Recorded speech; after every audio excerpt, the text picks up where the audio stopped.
this is my vegan story. I was raised on the standard American diet. My father hunted deer quite often. We always had a deer and half a cow in our freezer, which sounds so gross now. And every single meal was meat, starch, veg, meat, starch, veg. And seafood was like a treat. Sea life. Sea life, not seafood. And but I always felt like eating animals was wrong. Like, I always loved my cats and my dogs, and I would see birds, and I just like thought they were so sweet, and I just always loved animals, and I just always really felt like eating them was wrong. So in 2014 I went vegetarian. I thought it was a healthier thing to do. I wanted to lose some weight. I was about 40 pounds heavier than I am right now, and I loved it. I convinced my husband to go vegetarian with me for a 30-day challenge, and I loved it so much that at the end I was like, no, I'm sticking with it. And he's like, well, you do most of the cooking, so I guess I will too.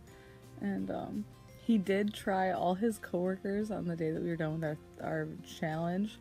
All his coworkers bought him a Wendy's chicken sandwich, and he said it tasted like a hot sponge, which sounds really gross. And so we both, like, you know, didn't really look back. But then, like, December of 2015, I saw the documentary Cowspiracy, and it really opened my eyes to the environmental impact of what I was eating. I was like, well, damn, I have to go vegan. How do I do that? And so I turned to YouTube, and the YouTube channels that really made a difference in my vegan journey was Bite Size Vegan, Gary Yourofsky, Hot for Food, and Freely the Banana Girl. I mean, those 4 YouTubers, thank you so much for everything you do, because I wouldn't be vegan without you. Check them out. I'll leave a link to their channels in the description below. And so I found veganism. I was so happy that I did. A little over a year ago is when I went vegan. And every single time that someone would try to tell me that it wasn't a good idea or it's not what I should have done, I was just more motivated to keep it up. And then at the time I had worked at a Spanish tapas restaurant that once a week would buy a whole pig. And, you know, when I was vegetarian, it was like, okay, well, you meat something that other people eat, but I don't. And I didn't really see these pigs as the corpses that they were until after I went vegan. So about 3 months into going vegan, I just kind of up and quit that job. I couldn't do it anymore. I couldn't watch the other chefs dismember a body about once a week and then brag about how delicious it was. I couldn't do it. And it was, you know, pretty irresponsible, pretty rude, but sometimes it's just like what you have to do.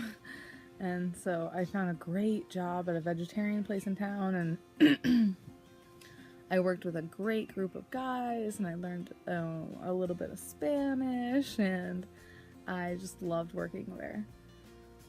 But then I wanted to get out of Michigan. I wanted to see what else there was in the world, and I had gone on a road trip earlier that year with my husband across the country, and we decided that we wanted to travel and we wanted to see somewhere. And so I told him, you get to pick anywhere you want.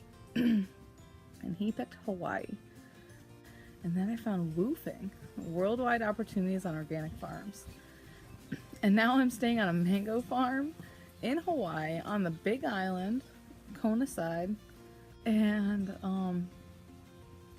yeah, it's been great to see, you know, the beginning to end of how fruit gets from the tree to the store, and the management that goes into it, and everything else that's about living in Hawaii and the aloha spirit, and getting to know so many amazing people and eating so many amazing fruits.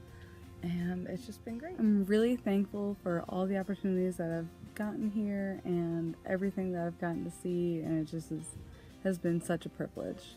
Thanks everybody for watching.